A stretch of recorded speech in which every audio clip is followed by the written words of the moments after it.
لی خمسۃ اطفی بہا حر الوباء الحاتمہ سبحان اللہ. لی خمسۃ اطفی بہا حر الوباء الحاتمہ المصطفیٰ والمرتضیٰ وابناہما والفاطمہ.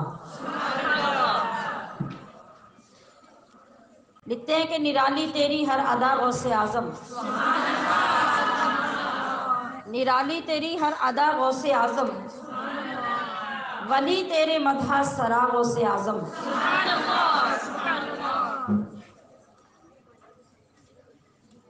کیونکہ سبب وجہ اور ریزن یہ ہے، زمیں کیا آسماں بھر میں ہے چرچا غوث اعظم کا. زمیں کیا آسماں بھر میں ہے چرچا غوث اعظم کا. لگائیں کان جس جانب، لگائیں کان جس جانب ہے شہرہ غوث اعظم کا.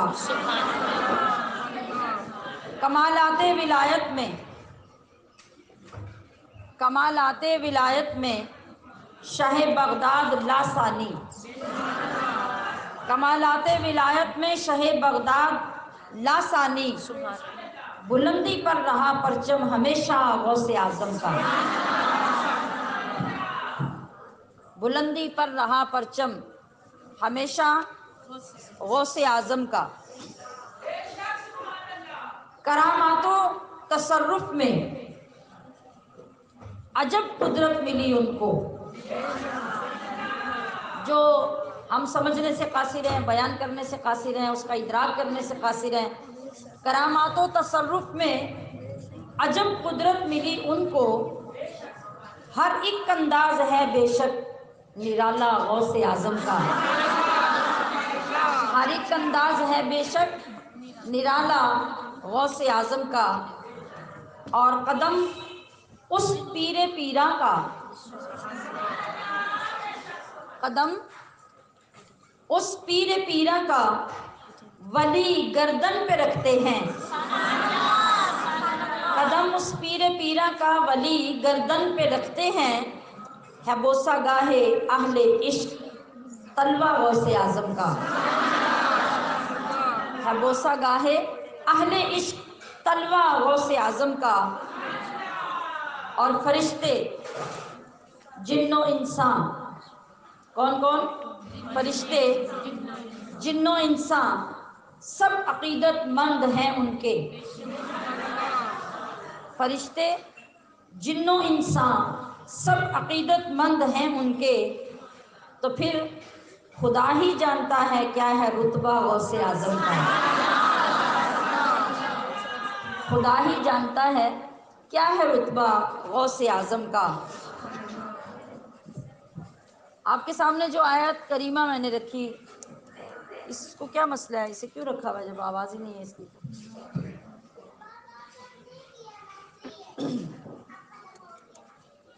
جی، آیت کریمہ جو آپ کے سامنے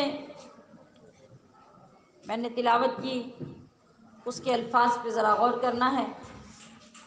جب اس کے ترجمے پہ غور ہو گیا تو موضوع کی سمجھ آتی جائے گی.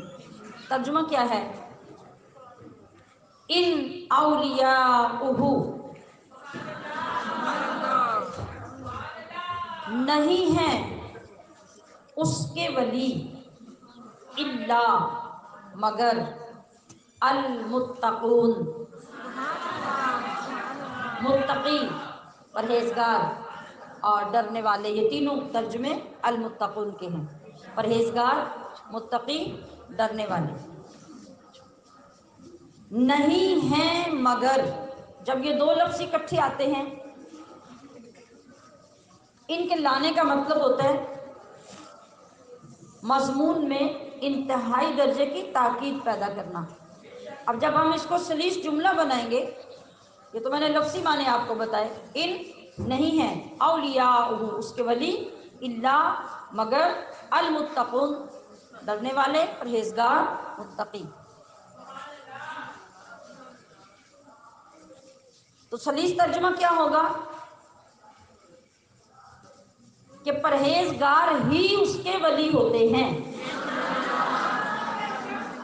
متقی ہی اس کے ولی ہوتے ہیں، ڈرنے والے ہی اس کے ولی ہوتے ہیں۔ جس کے اندر ڈر نہیں، جس کے اندر پرہیزگاری نہیں، جس کے اندر تقوی نہیں، وہ اللہ کا ولی نہیں ہو سکتا۔ یہ خلاصہ ہوا ہماری گفتگو کا اور آیت کے ترجمے کا۔ آپ کو یہ پہلا جملہ اچھی طرح ذہن میں بٹھانا ہے کہ اگر کوئی اللہ کا ولی کہلاتا ہے یا لوگ اس کو اللہ کا ولی کہتے ہیں تو سب سے پہلے دیکھا کیا جائے گا؟ اس کا تقوی، اس کی پرہیزگاری، خوف الہی، خشیت خداوندی۔ اگر یہ کسی میں نہیں ہے تو وہ لاکھوں کروڑوں دعوے کرے، وہ اللہ کا ولی نہیں ہو سکتا۔ کس کی زبان میں؟ قرآن کی زبان میں۔ یہ کوئی میرا دعویٰ یا کسی عالم دین کا دعویٰ نہیں، یہ قرآن فرما رہا ہے کہ وہ ولی نہیں ہو سکتا۔ عزیزات محترمات، اللہ تبارک و تعالیٰ نے اپنے ولیوں کا تعارف کروانے کے لیے کتنا خوبصورت سٹیٹس دیا، کتنا اعلیٰ طریقہ اختیار کیا، اور کمال انداز سے اپنے ولیوں کی پہچان اپنے بندوں کو کروا دی کہ اگر تم یہ جانچنے میں، یہ پرکھنے میں، یہ دیکھنے میں کامیاب ہو گئے اور یہ علامت تمہیں میرے بندوں میں نظر آ گئی تو وہ میرے دوست ہوں گے۔ اور دنیا لاکھ انہیں اللہ کا ولی اور بہت پہنچا ہوا کہے، اگر یہ علامت نظر نہ آئی تو وہ میرے ولی نہیں ہوں گے، وہ پھر کسی اور کے ولی ہوں گے، میرے ولی نہیں ہوں گے۔ آپ دیکھیے دنیا میں تعارف کروانے کا طریقہ کیا ہے؟ کوئی انجینئر ہے، کوئی ماہر کاریگر ہے، کوئی معلم ہے، کوئی مدرس ہے، کوئی مفتی ہے، کوئی خطیب ہے، کوئی مقرر ہے، تو ہر ایک کا تعارف اس کا ہنر ہوتا ہے، اس کی کاریگری ہوتی ہے، اس کی فیلڈ میں، اس کے شعبے میں اس کی جو اعلیٰ کارکردگی ہوتی ہے وہی اس کا تعارف ہوتا ہے۔ یہ پوری دنیا میں کسی کا خاص تعارف کروانے کا یہی طریقہ ہے کہ جب کہ کوئی خاص کارکردگی ذکر کر کے، کسی خاص مہارت کی طرف اشارہ کر کے کسی کا تعارف کروایا جائے تو اس شخصیت کے تعارف کو 4 چاند لگ جاتے ہیں، دنیا کے اندر اس کی عزت، ویلیو بڑھ جاتی ہے۔ اب آپ دیکھیے کہ رب کریم نے اپنے دوستوں کا تعارف کس صفت کے ساتھ کروایا، کس علامت کے ساتھ کروایا اور کس خصوصیت کے ساتھ کروایا؟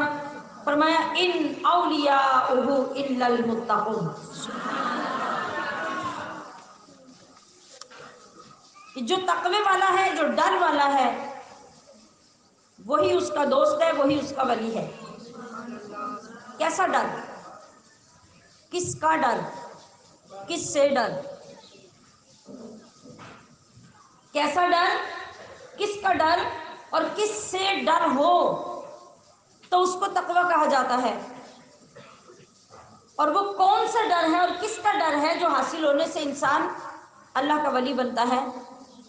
مخلوق کا ڈر، زور آور چیزوں کا ڈر، تکلیف دینے والی، نقصان پہنچانے والی مخلوق کا ڈر نہیں، بس خالق کا ڈر، بس معبود حقیقی کا ڈر، صرف اپنے رب کا ڈر، صرف اپنے مالک کا ڈر۔ اس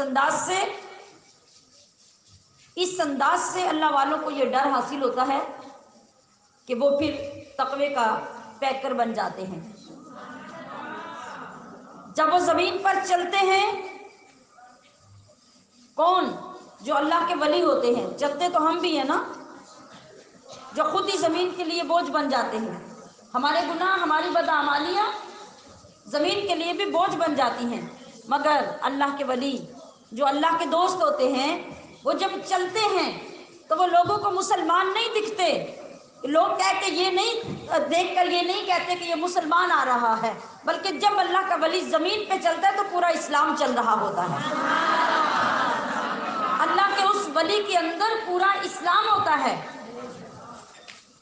وہ اسلام کی اتنی واضح، اتنی بڑی، اتنی عظیم علامت اور نشانی ہوتا ہے.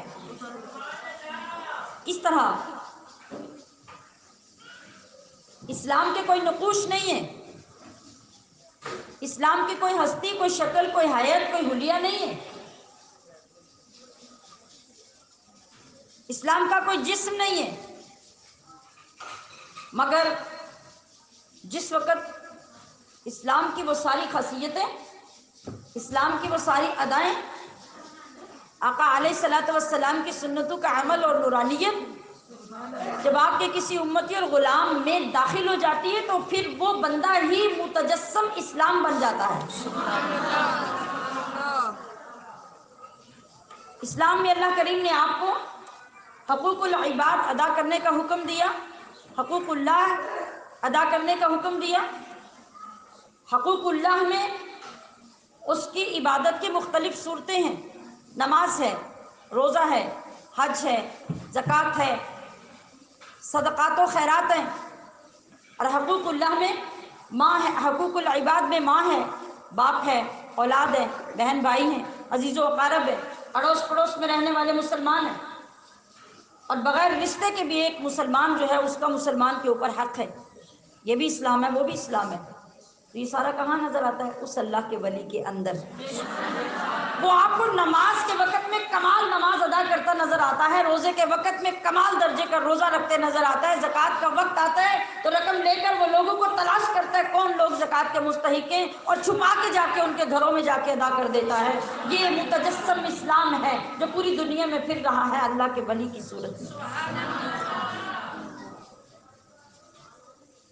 اور جب اس کے سامنے رشتے آتے ہیں تو ان کے ساتھ وہ کمال حسن سلوک کرتا ہے کہ اس کے ہر عمل میں، ہر سلوک میں مصطفیٰ کے سلوک کی جھلک نظر آتی ہے. تمام شعائر اسلام اور ارکان اسلام کا وہ ولی پیکر نظر آتا ہے. یہ لوگ اسلام میں اور صاحب اسلام میں اتنے فنا ہو جاتے ہیں کہ چہرے ان کے ہوتے ہیں، جمال مصطفیٰ کا ہوتا ہے. آپ کی آنکھوں میں چہرے ان کے دکھ رہے ہوتے ہیں اور ان کے چہروں کے اندر جمال مصطفیٰ کریم کا ہوتا ہے. یہ اس قدر اسلام میں اور صاحب اسلام میں فنا ہو جاتے ہیں. تو کیا فرمایا؟ بات کہاں سے شروع ہوئی؟ ڈر سے. ڈر ہی تقویٰ ہے، ڈر ہی پرہیزگاری ہے. مگر ڈر کس کا؟ ڈر خالق کا، ڈر مالک کا، ڈر اپنے رب کا، ڈر اپنے معبود حقیقی کا. اور کسی کے ڈر کا مطلب کیا ہوتا ہے؟ ڈر دو طرح کے ہوتے ہیں. ایک ڈر ہوتا ہے بچنے کے لیے، وہ ڈر آپ کو سانپ سے لگتا ہے، چوہے سے لگتا ہے، اور ایسے ہی کسی اور زہریلے جانور کو جب آپ دیکھتے ہیں تو آپ ڈرتے ہیں، شیر سے آپ کو ڈر لگتا ہے. ایک یہ ڈر ہے، یہ ڈر ڈرنے کے لیے ہوتا ہے، یہ ڈر بچنے کے لیے ہوتا ہے، اس ڈر سے بچنا ہوتا ہے. اور ایک ڈر کیا ہوتا ہے؟ ایک ڈر آپ کو باپ کا ہے، ایک ڈر آپ کو ماں کا ہے، ایک ڈر آپ کو استاد کا ہے. وہ کون سا ڈر ہے؟ وہ بچنے کے لیے نہیں، ان کی اطاعت کرنے کے لیے. جب آپ کو باپ سے ڈر لگتا ہے تو باپ سے ڈر کی وجہ سے آپ گھر چھوڑ کے باہر نہیں چلے جاتے. جب آپ کو ماں سے ڈر لگتا ہے تو آپ ماں کو گالیاں دے کے اپنا شہر چھوڑ کے نہیں چلے جاتے. ماں کے ڈر کا یہ مطلب ہے کہ ماں کے خلاف کرنے کی آپ میں جرأت نہ ہو. باپ کے ڈر کا مطلب ہے کہ باپ کے خلاف چلنے کی آپ میں جرأت نہ ہو. رسول اللہ کے ڈر کا کیا مطلب ہے کہ رسول اللہ کی سنت کے خلاف قدم اٹھانے کی آپ میں جرأت نہ ہو. اور اللہ سے ڈرنے کا کیا مطلب ہے؟ ایک سانس بھی اللہ کی مرضی کے خلاف لینے کی تمہیں جرأت نہ ہو. یہاں یہ ڈر مراد ہے جو تقویٰ کہلاتا ہے. اور یہ کن میں ہوتا ہے؟ کمال درجے کا اللہ کے ولیوں میں ہوتا ہے.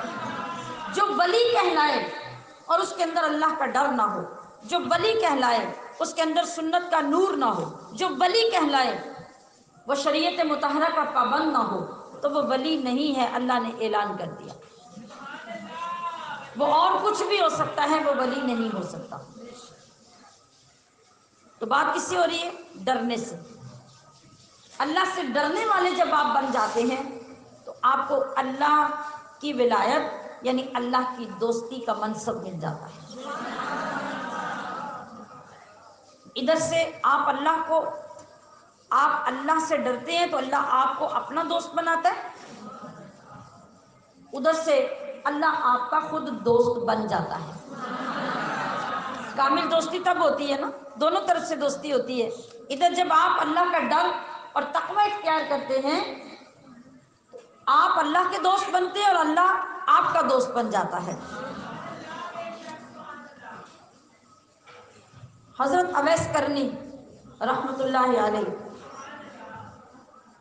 ویرانے میں ایک درخت کے نیچے بیٹھے ہیں، اللہ اللہ ہو رہی ہے، یاد خدا میں محو ہیں، فاصلے پر بکریاں چر رہی ہیں۔ اویس کرنی کی اپنی بکریاں، وہ بکریاں چرانے گئے ہوئے تھے، اور ان بکریوں کے درمیان بکریوں سے ہٹ کر کسی اور جنس کا کوئی جانور ہے جو پلٹ پلٹ کر بکریوں کی طرف دیکھتا ہے اور آنے جانے والوں کی طرف دیکھتا ہے، کبھی ادھر منہ اٹھا کے دیکھتا ہے، کبھی ادھر منہ اٹھاتا ہے، ادھر دیکھتا ہے۔ ایک راہگیر آیا، وہ آیا تو پھر کھڑا ہو کے حیرت زدہ دیکھنے ہی لگ گیا۔ یہ کیا منظر تھا؟ منظر یہ تھا کہ ساری تو بکریاں تھیں مگر ان کے اندر ایک بھیڑیا تھا۔ بھیڑیا اور بکری، ازلی دشمنی، ہمیشہ کی دشمنی۔ اور شیر بھی اگر کسی کا فرما بردار ہو جائے تو شیر کی خصلت ایسی ہے کہ جب وہ ایک مرتبہ پیٹ بھر کے کھا لیتا ہے تو دوبارہ کبھی شکار کو دیکھتا نہیں، شکار پڑا رہے اس کو وہ نہیں دیکھے گا۔ اور بھیڑیے کی ایسی کمینی عادت ہوتی ہے، ایسی خباثت اس کے اندر ہوتی ہے کہ اس کا پیٹ بھرا ہوا بھی ہو، اسے کچھ نہ بھی کھانا ہو تو وہ منہ ضرور مارتا ہے۔ اس کا قابو کرنا اور مشکل ہے، شیر سے بھی مشکل ہے۔ اس لیے برے کردار کے لوگوں کو، بد کردار لوگوں کو کبھی شیر سے کسی نے تشبیہ نہیں دی، بھیڑیے سے دی جاتی ہے۔ جب ایک مرد بد کردار ہوتا ہے نا تو عورتوں کے مقابلے میں اس کو بھیڑیا کیوں کہا جاتا ہے؟ اس لیے کہ گھر میں اپنی بیوی ہونے کے باوجود وہ باہر منہ مارتا رہتا ہے، وہ اپنی بد کرداری دکھاتا رہتا ہے، اس وجہ سے بھیڑیا کہا جاتا ہے۔ اور جب کسی کو ضرورت نہیں پھر بھی دوسروں کو پریشان کرتا ہے اور ان کے کردار کو ڈیمیج کرتا ہے، اس کو بھیڑیا کہا جاتا ہے، شیر کبھی نہیں کہا جاتا۔ تو وہ بھیڑیا بکریوں کے درمیان، بکریاں چل رہی ہیں، وہ گردن اٹھا کے کبھی ادھر دیکھتا ہے کبھی ادھر دیکھتا ہے، بکری کے قریب بھی نہیں جاتا، بکری کے قریب بھی نہیں جاتا۔ وہ راہگیر کھڑا ہو گیا، کھڑا کس لیے ہو گیا کہ ادھر ایک بندہ خدا اپنے رب کی بندگی میں لگا ہے۔ جب یہ فارغ ہوئے تو مخاطب کیا کہ بھائی یہ بکریاں تمہاری ہیں؟ کہا میری ہیں۔ کہا یہ منظر کیسا ہے؟ کہا کیا ہوا؟ یہ بھیڑیا تو کبھی بکری کو چھوڑتا نہیں اور آپ کی بکریوں کی حفاظت ہی بھیڑیا کر رہا ہے، نہ آپ کو اس بھیڑیے سے ڈر لگتا ہے نہ آپ کی بکریوں کو ڈر لگتا ہے۔ کہا ڈر لگتا تھا، مجھے بڑا ڈر لگتا تھا بھیڑیے سے۔ کہا اب کیوں نہیں لگتا؟ کہا اب اس لیے نہیں لگتا کہ اب میں نے اللہ سے ڈرنا شروع کر دیا، اب میں نے اپنے اللہ سے ڈرنا شروع کر دیا، مجھے مخلوق میں سے کسی شے سے ڈر نہیں لگتا، اور جب میں اللہ سے ڈرنے لگا تو ساری مخلوق مجھ سے ڈرنے لگ گئی۔ اب یہ بھیڑیا مجھ سے ڈر کر میری بکریوں کی حفاظت کر رہا ہے، اس لیے کہ میں نے اپنے انگ انگ میں اپنے رب کا ڈر بسا لیا۔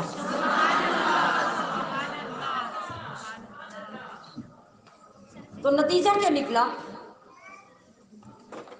کہ اللہ کا ڈر نصیب ہو جانے پر پھر آپ بے ڈر ہو جاتے ہیں، مخلوق آپ سے ڈرنے لگ جاتی ہے، آپ کا رعب، آپ کی عظمت، آپ کی ہیبت، آپ کی پرسنالٹی اتنی غالب آ جاتی ہے کہ پھر آپ نئی چیزوں سے ڈرتے، پھر چیزیں آپ سے ڈرتی ہیں، مخلوق آپ سے ڈرتی ہے، اس وجہ سے کہ آپ کے اندر خالق کے سوا اب کسی کا ڈر نہیں رہا۔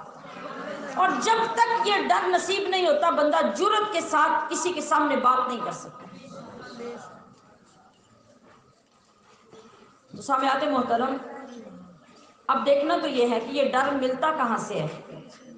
کوئی مارکیٹ، کوئی دکان، کوئی علاقہ، کوئی جگہ، یہ ڈر ملتا کہاں سے ہے؟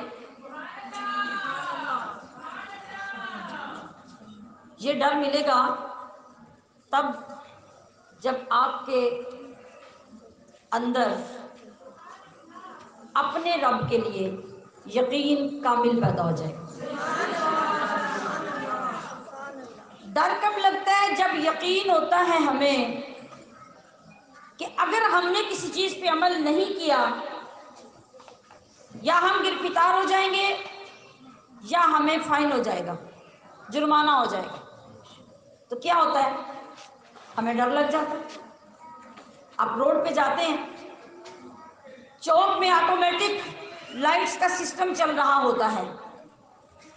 جب تک آپ کو شعور نہیں تھا نا، لوگوں کو جب یہ نہیں پتا تھا نا کہ کہیں خفیہ بھی کوئی چیز ہوتی ہے جو ہمیں ٹریس کرتی ہے، تو لوگ کیا کرتے تھے؟ نہ بیلٹ باندھتے تھے، نہ ان اشاروں کا خیال کرتے تھے، گاڑی بھگا کے لے گئے، موٹر سائیکل بھگا کے لے گئے۔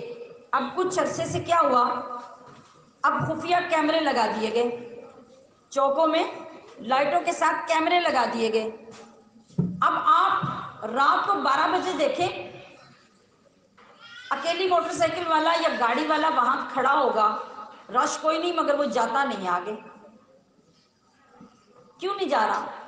اب اس کو یہ پتا چل گیا ہے، اب اگر میں موٹر سائیکل لے کے بھاگ گیا نا تو میرا نمبر ٹریس ہو جانا ہے، تو چلان میرے گھر پہنچ جانا ہے، تو مجھے کیا فائدہ بھاگنے کا؟ اب اس کو یقین ہو گیا ہے کہ میں ٹریس ہو رہا ہوں، اب اس کو یقین ہو گیا کہ یہاں کیمرہ نصب ہے، میری گاڑی پکڑی جائے گی، نمبر ٹریس ہو جائے گا، میرے گھر میں چلان، میرا جرمانہ گھر پہنچ جائے گا اور مجھے دفتر آ کے جمع کروانا پڑے گا، میری جان نہیں چھوٹے گی، لہذا وہ اب غلطی نہیں کرتا۔ اے انسان، جہاں سے تو نے یہ یقین لیا کہ ایک خفیہ کیمرے کی آنکھ تجھے دیکھے گی، وہ گرفتار کروا دے گی، تیرے اوپر جرمانہ کروا دے گی، تجھے سزا ہو جائے گی، وہیں سے اس یقین کو تلاش کر کے تیرا رب تجھے سوتے بھی جاگ رہا دیکھ رہا ہے، جاگتے بھی دیکھ رہا ہے، وہ عدم میں تیری نقل و حرکت پر نظر رکھے ہوئے ہے، مگر وہ سزا یہاں نہیں دے گا، اس کے چلان بھی جمع ہو رہے ہیں، اس کے جرمانے بھی جمع ہو رہے ہیں، وہ ایک وقت میں سارے چالان تیرے تک پہنچ جائیں گے اور انہیں بھگتنے کے لیے پھر تجھے دوزخ میں جانا ہوگا۔ جس وقت یہ یقین ایمان والے کو حاصل ہو جائے گا کہ میں جہاں بھی ہوں، جس جگہ پہ بھی ہوں، جو بھی کر رہا ہوں، میرا رب مجھے دیکھ رہا ہے، تو یہ یقین کیا پیدا کرے گا؟ ڈر۔ یہ یقین کیا پیدا کرے گا؟ سمجھیں بات کو، سمجھیں، بڑا آسان ہو گیا سمجھنا۔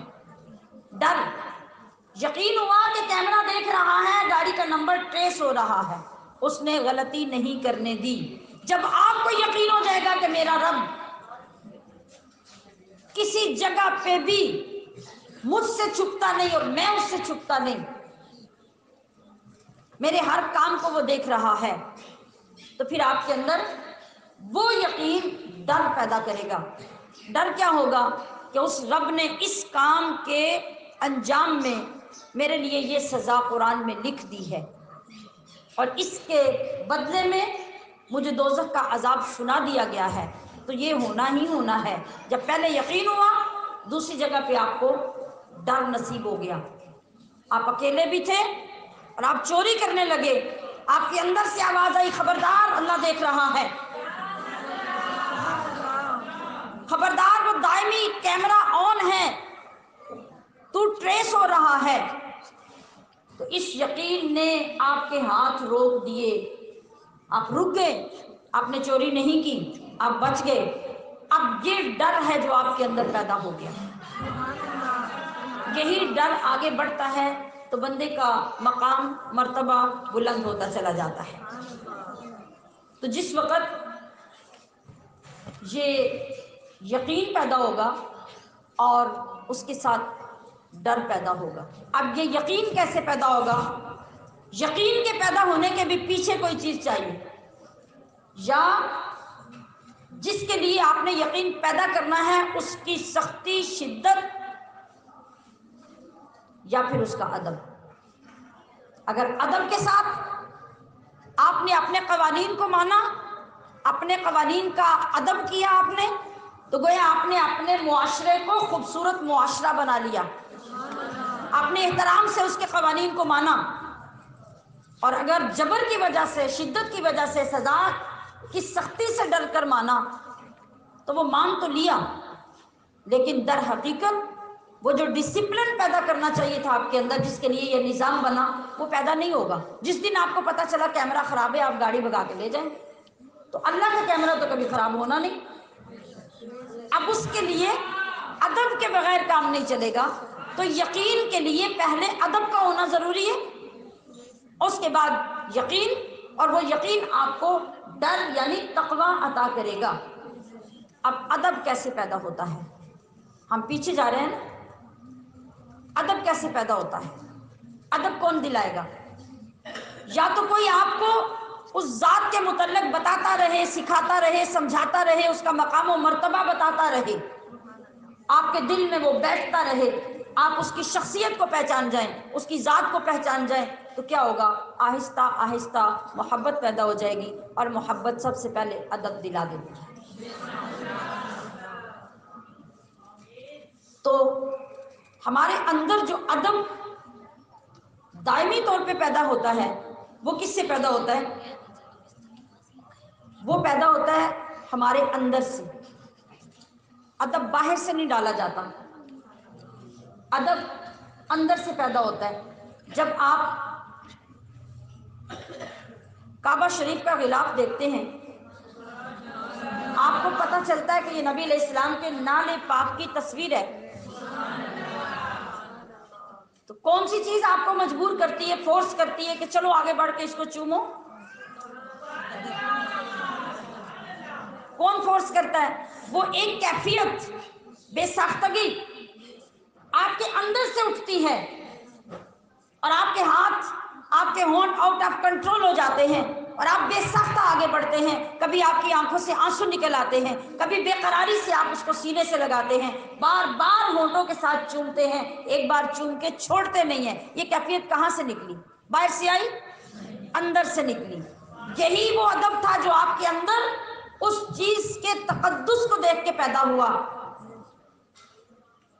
یہ پیدا کس کے اندر ہوتا ہے؟ جس کے اندر حیا ہوتی ہے، جس کے اندر حیا ہوتی ہے۔ دعا کریں کہ کوئی گناہ گار ہے تو ہو جائے، کوئی بد کردار تو ہے تو ہو جائے، لیکن بے حیا نہ ہو۔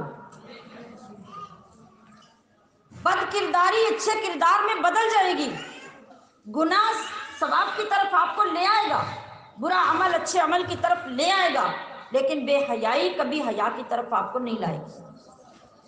بے حیائی آپ کے گناہ کبھی نہیں بخشوائے گی۔ تو حیا یہ کس چیز سے پیدا ہوتی ہے؟ حیا انسان کے اندر پیدا ہوتی ہے حلال رزق سے، اور حلال رزق کہاں سے آتا ہے؟ حلال کمائی سے۔ اب ہم زیرو پہ آئے ہیں، یہ تھا سٹارٹ، یہ تھی بنیاد، یہ تھا بیج تقوی کا، اور یہ بیج کیا ہے؟ حلال کمائی، حلال رزق، اور حلال رزق حلال کمائی سے حاصل ہوگا۔ حلال کمائی کا التزام جب آپ کریں گے، کچھ بھی ہو جائے حرام کی طرف آپ کا ہاتھ نہیں بڑھے گا، اور حرام نوالا آپ اپنے اندر نہیں جانے دیں گے، اپنی اولاد کے اندر نہیں جانے دیں گے، تو پھر کبھی بھی حیا کی کمی نہیں ہوگی، ادب کی کمی نہیں ہوگی، تقوی کی کمی نہیں ہوگی، ڈر کی کمی نہیں ہوگی۔ یہ تمام چیزیں جو پروان چڑھیں گی، ان سب کی بنیاد کیا ہے؟ حلال کمائی اور حلال رزق۔ اور ان سب میں بھی درجہ کمال پر